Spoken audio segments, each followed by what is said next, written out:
Hey y'all, thanks for stopping in.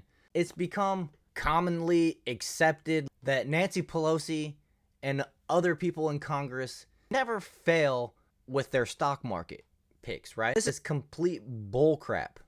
These people should not be allowed to buy stocks when they're literally voting on things that give them insider trading information, gives them control over regulations that can help or hurt another company.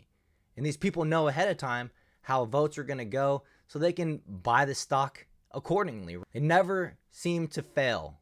Got this one from Breitbart. Stock report: Congressional Democrats beat S&P 500 by 7 points in 2023. It's just disgraceful that these people are supposed to be our public servants. They're able to supplement it with this type of stuff. It's nonsense. You know, being a public servant is about service and not about getting rich. Congressional Democrats' stock returns beat the S&P 500 by 7 points in 2023. The report by Unusual Wells found Tuesday, raising concerns that many members of Congress trade stocks based on information unavailable to the public. You know, stuff that got Martha Stewart thrown in jail. Beating the S&P is very difficult for stock traders. People that do this for a living daily, aren't performing as well as these congressional, Democrats, and I'm sure there's Republicans in there too. Let's just be honest. The S&P 500 is a stock market index tracking the stock performance of the 500 largest companies listed in the U.S. stock exchanges. The S&P provides diversified exposure, reducing portfolio risk. The S&P 500's composition incorporates factors of size, value, quality, and volatility. This isn't, financial advice at all, so just got to add that little disclaimer because we're talking about stocks. But Democrats came out on top significantly due to their heavy tech portfolios. Republicans only returned about 18%, which is still great, the report found. They underperformed as an aggregate because their portfolios are mainly in financials, oil, and commodities, which had a different year due to the banking collapses and high rate hikes. Democrats are up 7 points, 31% up. Unusual Wells showed.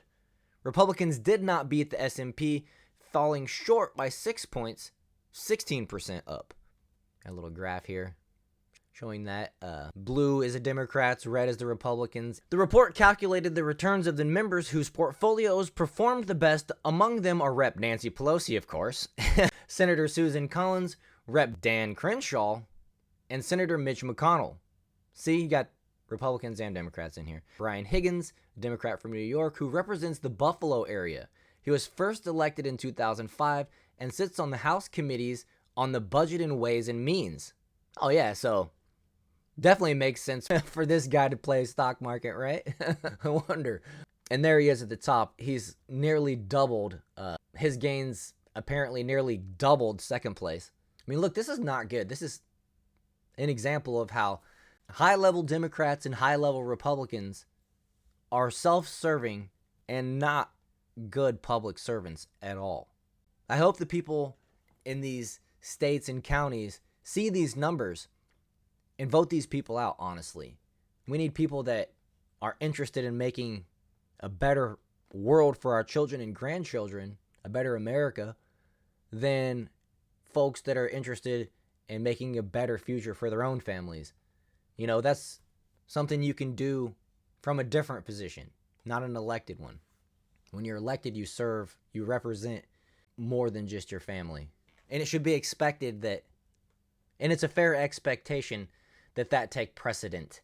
The people, not, at least in my opinion. But when you look at this graph, you see the SPY, that the yellow, I think it's the S&P yearly is what it stands for. And so overall, the report found trades were down in 2023, although the value of the transactions as a whole was comparable to 2022. The following two charts show that Congress has been selling more stocks than buying in the past couple years. They've also been selling more government securities like treasury bills, bonds, and notes. The previous year, they were buying more corporate securities, bonds, and notes in the last 2 years. Generally, Congress has decreased their stock trading when compared to previous years, with around 105 million in transactions by both parties. Trading activity and other assets has increased. The report showed the members of Congress traded fewer stocks due to House members selling stocks more than buying them. House Republicans were busier than Senate Democrats by selling more stocks and buying more comparatively. the report found. So yeah, it's, you know, the headline is Democrats blah blah blah, because the top one blew everybody out of the water. But let's just not be confused. It's both. That's all there is to the story, really. It's pretty cut and dry. So what are your thoughts? Should congressmen and women and their families, you know, close family at least, be allowed to trade stocks and potentially enrich themselves while they're collecting a payroll off of our tax dollars? For me, that's a big fat no. Hopefully, there's some changes brought about here. And, you know, if these people are so good, I was going to say, why don't they do this for the country? Why don't they take some stocks and put them into our Social Security and futures like that, right? No, I'm just kidding. But anyways, guys, I'm going to go ahead and wrap it up there. Hope you enjoyed this video. If you did, please hit that like button, subscribe to the channel, and I'll see you guys in the next one.